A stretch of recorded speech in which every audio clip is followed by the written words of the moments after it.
Toute l'histoire est partie d'ici. Salut à tous, j'espère que vous vous portez au mieux. Moi, c'est la forme et je dis Dieu merci. Nous sommes de retour ici après plus d'un an de silence pour raisons professionnelles et aussi familiales.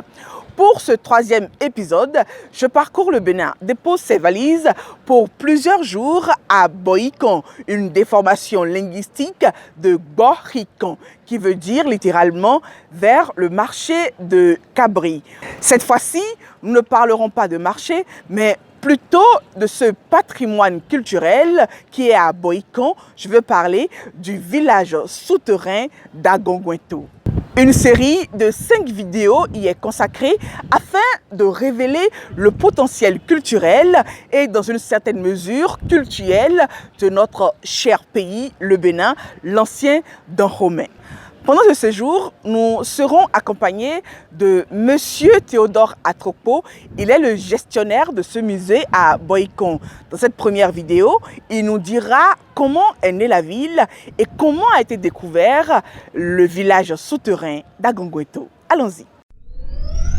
Je parcours le Bénin. Je suis Théodore Atropo, gestionnaire du village souterrain d'Agongwento à Boïkon. Boïkon aujourd'hui doit son essor au passage des chemins de fer dans les années 1900, quand les riverains venaient vendre pour les voyageurs. Et petit à petit, ceux-là ont commencé par s'installer et la ville a commencé par prendre un nouvel essor et s'est imposée en tant que ville carrefour et comme une plateforme commerciale. Le village souterrain d'Agongwento, c'est un parc archéologique. C'est un musée à ciel ouvert qui est un site d'environ 7 hectares et qui abrite des souterrains qu'on appelle en Fongbe Arwando. Arwan, qui veut dire guerre, et Do, qui veut dire trou, littéralement parlant. Donc les Arwando, ce sont des abris qui avaient servi de cachette et de stratégie de guerre. Donc le site qui fait environ 7 hectares abrite 56 souterrains.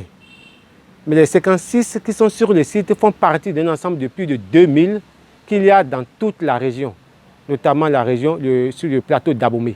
Et là, nous sommes dans ce qu'on appelle sur ce site l'abri de référence. C'est-à-dire qu'en 1998, la DANIDA, la coopération danoise, avait financé la construction d'une route à travers un projet baptisé Aboki. Et c'est lors des travaux de construction de cette route qu'une des machines que nous appelons communément bulldozer qui travaillait s'était affaissée dans un arwando.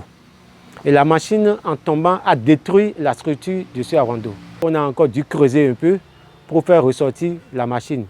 Et c'est après avoir enlevé la machine qu'ils se sont rendus compte qu'il y a en bas des ramifications. Et on s'est rendu compte que, tiens, ce n'est pas juste un trou comme on le pensait.